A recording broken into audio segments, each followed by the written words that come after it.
चंदन नगर नामक एक छोटे से गांव में विमला काकी नाम की एक औरत रहा करती थी। उसकी बबली नाम की बहू थी जो बहुत ही सीधी और सांवली थी, जिसकी वजह से विमला काकी उसे बिल्कुल भी पसंद नहीं किया करती। एक दिन विमला काकी अपनी झोपड़ी में आराम से खर्राटे लेकर सो रही होती हैं। तभी अचानक एक कांच की बोतल की गिरने की आवाज आती है और विमला काकी की अचानक से आंख खुल जाती है। अरे अरे, अब क्या हो गया? अब न जाने इस बबली बहू ने क्या तोड़ दिया। हाय, चलकर देखूं तो सही। जिसके बाद विमला काकी रसोई में जाती हैं और देखती हैं कि उसकी बहू टूटी हुई अचार की कांच की बोतल के पास खड़ी है और उसके हाथ में कुछ अचार के टुकड़े हैं जिसे बबली बड़े मजे से खा रही होती है। अरे वाह वाह, कितना स्वादिष्ट और मजेदार अचार है। हाँ वाह वाह, बड़े मजे का है। लेकिन अब माँ जी तो मुझे बहुत गुस्सा करेंगी। मुझसे तो पूरी अचार की बोतल ही टूट गई। अब मैं क्या करूँगी? अरे अरे बबली बहू, ये क्या किया तूने? मेरा बनाया सारा अचार गिरा दिया तूने। हाय, ये कैसी बहू पल्ले पड़ी है, जो भी करती है बस उल्टा ही करती है। अरे ना तो तेरा रूप है ना गुण, न जाने कौन सी घड़ी में मैं तुझे अपने बिरजू के लिए ब्याह कर ले आई। हाय, मेरा सारा अचार। न जाने क्यों माँ जी हमेशा मेरे रूप को लेकर बातें बनाती हैं। अगर मैं रूपवती नहीं हूँ तो इसमें मेरी क्या भूल? ऊपर वाले ने मुझे बदसूरत बनाया है। माँ जी भी ये बात समझती नहीं है। अगले दिन विमला काकी जंगल में से कुछ केले के पत्तों को तोड़ कर लाती है और अपनी झोपड़ी में लेकर जाती है और बबली को तेज आवाज लगाते हुए कहती है, अरे ओ बबली बहू, कहाँ है? जल्दी बाहर तो आ जरा।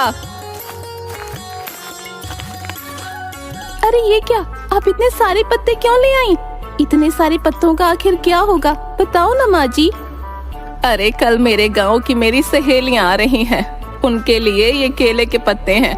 उन्हें केले के पत्तों पर खाना बहुत पसंद है, इसलिए ये केले के पत्ते कल के भोजन में इस्तेमाल करना। हाँ जी जी माँ जी, अच्छे से समझ गई। हाँ, आप बिल्कुल चिंता मत कीजिए। अच्छा अच्छा ठीक है, लेकिन कल जरा मेरी सहेलियों के सामने मेरी नाक मत कटवा देना। जरा अपना ये रंग रूप थोड़ा संवार लेना, समझी? वैसे तो न जाने मेरी सहेलियां देखकर ही तुझे क्या कहेंगी। मेरी तो नाक ही कट जाएगी। मेरे इस काले रूप के कारण माँ जी मुझे कितना कुछ बोलती हैं, लेकिन कल मैं माँ जी की सहेलियों के सामने दिखा दूंगी कि मैं कितनी सुंदर हूँ।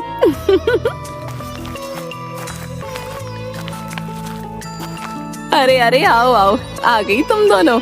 मैं कब से तुम्हारा इंतजार कर रही थी। अरे आंखें तरस गई तुम्हें देखने के लिए, मेरी प्यारी सहेली। अरे हाँ हाँ विमला काकी, हमारा भी तुमसे मिलने का बहुत मन था। और फिर तेरी बहू से भी तो मिलना है। हाँ हाँ, बिल्कुल सही बोल रही हो।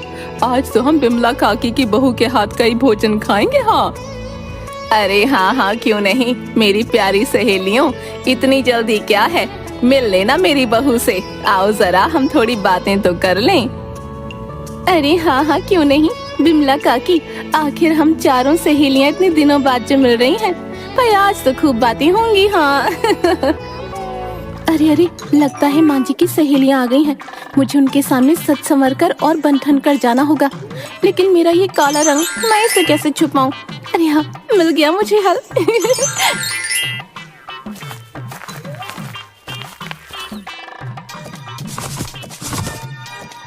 ओ बबली बहू, जरा बाहर तो आ, देख तो कौन आया है। तभी बबली बाहर सबके सामने जाती है। बबली की हालत बहुत खराब होती है। देखने में बबली बहुत खराब लग रही होती है, जिसे देखकर विमला काकी की तीनों सहेलियां हंसने लगती हैं। विमला काकी, तेरी बहू तो सबसे निराली है। निराली। अपनी सहेलियों की ऐसी बातें सुनकर विमला काकी को बहुत गुस्सा आता है। देखिए माँ जी, मैं हो गई बहुत सुंदर। आपने बोला था ना आज आपकी सहेलियों के सामने सुंदर लगना है, तो देखो लग रही हूँ ना सुंदर। अरे अरे, थोड़ी सी बुद्धू है मेरी बहू, इसलिए। जाओ जाओ बबली बहू, मेरी सहेलियों के लिए भोजन ले आओ। जाओ जाओ। अरे हाँ माँ जी, मैं भी आप सभी लोगों के लिए भोजन लेकर आती हूँ। तभी बबली केले के पत्ते अपने हाथ में लेकर आती है और सभी के सामने रख देती है। लेकिन काफी देर तक बबली और कोई भोजन नहीं लेकर आती। यह देखकर तीनों सखियां हैरान हो जाती हैं। अरे अरे, आप सभी भोजन खा क्यों नहीं रही हैं? खाइए ना, खाइए भोजन, यही तो आपको पसंद है ना। अरे बबली बहू, क्या पागल हो गई है? आखिर कहाँ है तेरा बनाया भोजन? जा जल्दी लेकर आ। कितना इंतजार कराएगी मेरी सहेलियों को। अरे माँ जी, आप भी ना, भोजन तो मैंने कब का आपकी सहेलियों के सामने रख दिया है, लेकिन ये तो खा ही नहीं रही हैं। खाइए ना, आप सभी को केले के पत्ते बहुत पसंद है ना। माँ जी आपके लिए तो जंगल से लाई थी। हाँ ये क्या बिमला काकी, क्या हम ये केले के पत्ते खाएंगे? छी छी, अरे कुछ भोजन नहीं खिलाना चाहती तो बता देती। अब हम यहाँ से जा रहे हैं। अरे अरे, ये क्या किया तूने? आज तो तूने सारी हद पार कर दी। तुझसे कहा था ना इन केले के पत्तों पर अपना बनाया भोजन परोसना, और तूने इन्हें ही भोजन समझ लिया। अरे अरे, तेरी बुद्धि तो किसी काम की नहीं, एकदम अकल से खाली है तू। अरे आज तो तूने अपनी कम बुद्धि की वजह से मुझे मेरी सहेलियों के सामने बुरा बनवा दिया। अरे मैं कहती हूँ चली जा यहाँ से। अगर तू थोड़ी देर भी मेरे सामने रही, मेरे घर में रही तो अच्छा नहीं होगा, बता देती हूँ। चली जा यहाँ से। अरे अरे माँ जी, ये आप क्या बोल रही हैं? माफ कर दो मुझे घर से मत निकालो। मैं कहाँ जाऊँगी माँ जी, माफ कर दो। बेचारी बबली घर से बाहर निकलने के बाद जंगल की ओर चल देती है। न जाने अब मैं कहाँ जाऊंगी। इस जंगल में भी मुझे डर लग रहा है, अगर कोई जानवर मुझे खा गया तो। आए नहीं नहीं, मैं किसी का भोजन नहीं बनना चाहती हूँ। न जाने अब आगे मेरे साथ क्या होगा। तभी बबली को एक छोटा सा तालाब दिखाई देता है, जिसके पास एक बूढ़ी औरत बैठी होती है और जिसके हाथ में मछली पकड़ने वाली छड़ी होती है। वह बार बार मछली पकड़ने की कोशिश करती है, लेकिन एक भी मछली उसके हाथ में नहीं आ पाती। अरे कौन है आप? अम्मा, और क्यों इस नदी में मछलियाँ पकड़ रही हैं? अरे अरे बेटी, मैं एक बूढ़ी अभागी हूँ जो इस जंगल में रहा करती हूँ और अक्सर इस तालाब से कुछ मछलियाँ पकड़ के ले जाया करती हूँ और उनसे ही अपनी भूख शांत कर लिया करती हूँ। कई दिनों से एक मछली भी हाथ नहीं आई है, कई दिनों से भूखी हूँ। आज एक मछली भी हाथ आ जाए तो मेरी भूख शांत हो जाए। अरे रे, बस इतनी बात से दुखी हो? मैं आपके लिए मछली पकड़ देती हूँ। अभी देखिएगा, एक बार में ही मछली मेरे हाथ में आ जाएगी। हाँ, फिर आप उसे पकाकर अपनी भूख शांत कर लेना।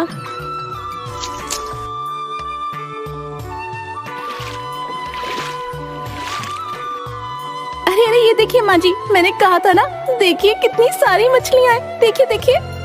अरे वाह वाह बेटी, ये तो सच में कितनी सारी मछलियाँ हैं।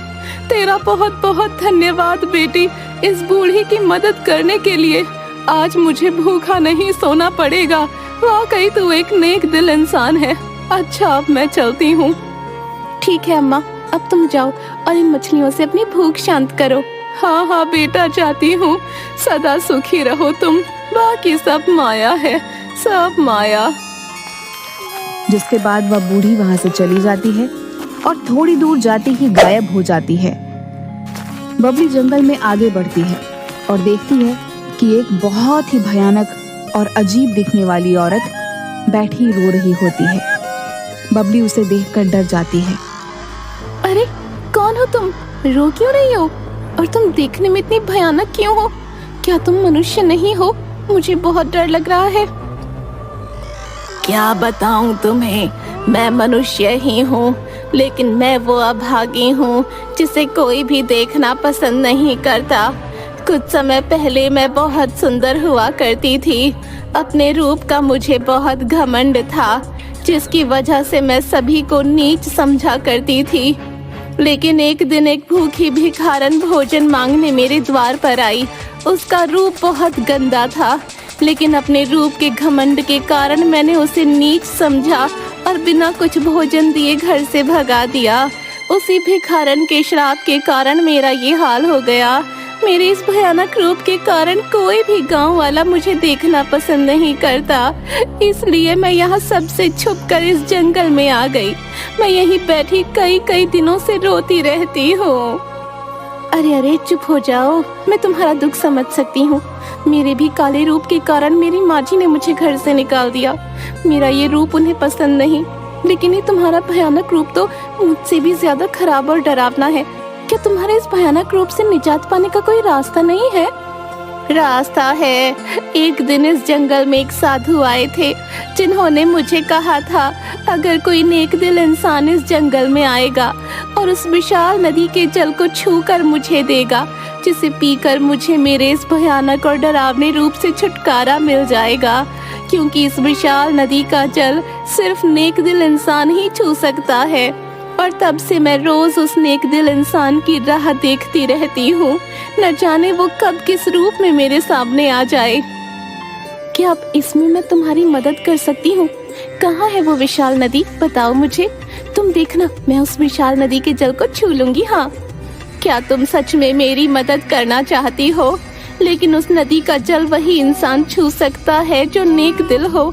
अगर कोई और उस विशाल नदी के जल को छूने की कोशिश करता है तो वो उस नदी में हमेशा के लिए समा जाता है। नहीं, तुम देखना, मुझे कुछ नहीं होगा। मैंने तो कभी किसी का दिल नहीं दुखाया। मैं अवश्य ही तुम्हारी मदद करूंगी। अगर उस विशाल नदी के जल से तुम्हें तुम्हारे भयानक रूप से छुटकारा मिल सकता है तो चलो मेरे साथ उस विशाल नदी के पास, मैं करूंगी तुम्हारी मदद। यही वो विशाल नदी है। तुम अगर इस नदी के जल को छू पाओ तो ही पता चल पाएगा कि तुम एक नेक दिल इंसान हो या नहीं। इसके बाद ही तुम मेरी मदद कर पाओगी, वरना हमेशा के लिए इस विशाल नदी में समा जाओगी। बबली अपना सर हाँ में हिलाती है और जैसे ही नदी के जल में हाथ डालती है तो बबली के हाथ पर खूब सारी तितलियां आकर बैठ जाती हैं, लेकिन बबली को कुछ नहीं होता। जिसके बाद बबली अपने हाथों में वह नदी का पानी लेती है और अपने हाथों से भयानक औरत को पिला देती है। उसके ऐसा करते ही भयानक औरत का भयानक और डरावना रूप चला जाता है और वह एक साधारण रूप में आ जाती है। अरे वाह, देखो मैं फिर से अपने रूप में आ गई हूँ। अब कोई मुझसे नहीं डरेगा। तुम्हारा बहुत बहुत धन्यवाद। तुम वाकई एक नेक दिल इंसान हो। आज तुम्हारी वजह से मुझे मेरे भयानक और डरावने रूप से छुटकारा मिल सका। अरे, तुम अपने पहले वाले रूप में आ गई, मेरे लिए तो इतना ही काफी है। तुम्हारा वो भयानक और डरावना रूप तो मुझसे भी देखा नहीं जा रहा था, लेकिन अब सब ठीक हो गया है। अब तुम अपने घर जा सकती हो। तुम्हें कोई काम वाला कुछ नहीं बोल पाएगा। हाँ,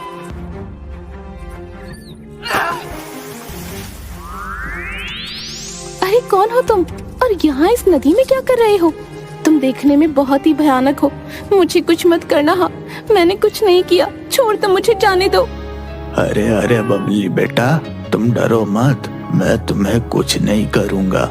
ये एक जादुई नदी है जिसका स्वामी मैं हूँ। इस जंगल में वही इस जादुई नदी के जल को छू सकता है जिसका हृदय नेक और कोमल होता है। तुमने इस नदी के जल से जिस भयानक औरत की मदद की वो और कोई नहीं बल्कि मैं ही था। वो मेरी ही माया थी जो तुम्हारी परीक्षा ले रही थी।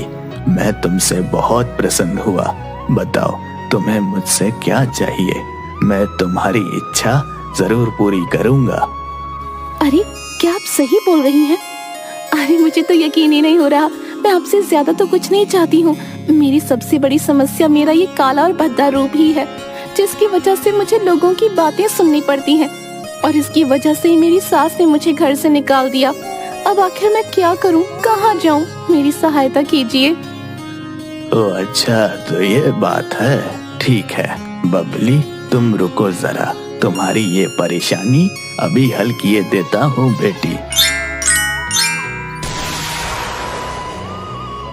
देखो बबली, अब तुम सबसे सुंदर हो गई हो। तुम्हें अब कोई भी कुछ नहीं कह पाएगा। जाओ, अब तुम अपने घर जाओ, सदा सुखी रहो। अरे बाबा, मैं तो बहुत सुंदर हो गई, बहुत ही सुंदर। अब कोई चाहकर भी मेरे रूप को नहीं कोस पाएगा और माँ जी तो मेरा ये रूप देखकर बहुत खुश हो जाएंगी। आपका बहुत बहुत धन्यवाद। अच्छा, अब मैं चलती हूँ। हाँ। जिसके बाद बबली अपने घर जाती है जहाँ पर उसकी सास बैठी रो रही होती है। बबली को देखते ही वह खुश हो जाती है। अरे बहू, आ गई तू। कहाँ चली गई थी? मैंने कितना ढूंढा तुझे, बता कहाँ गई थी? और ये क्या बबली बहू, तेरा तो पूरा रूप ही बदल गया। आखिर ये सब हुआ कैसे, बता मुझे। हाँ देखिए ना माँ जी, अब मैं कितनी सुंदर हो गई हूँ। आपको मुझसे अब कोई शिकायत नहीं होगी। हाँ देखिए तो जरा, अब मैं कितनी सुंदर हो गई हूँ, देखिए देखिए। और ये सब उस विशाल नदी के कारण हुआ। अरे क्या बोल रही है बबली बहू, विशाल नदी? क्या सच में किसी विशाल नदी के कारण तुझे सुंदर रूप मिला? हाँ माँ जी, विशाल नदी, ये सब उसके ही कारण हुआ। अरे क्या तू सच बोल रही है? अरे वाह बहू, मैं तुझ जैसी बहू पाकर धन्य हो गई। लेकिन बहू, अब मुझे तेरे रंग रूप से कोई फर्क नहीं पड़ता। तेरे जाने के बाद मुझे एहसास हुआ कि तू वाकई कितनी अच्छी है। तेरा दिल एकदम साफ है और नेक है। कितना कुछ सुनाया मैंने, मुझे माफ कर दे बहू। नहीं नहीं माँ जी, आप चुप हो जाइए, मैंने आपको माफ कर दिया। आप मेरी विमला काकी हैं, इसलिए मैं आपसे कभी नाराज नहीं हो सकती हूँ। हाँ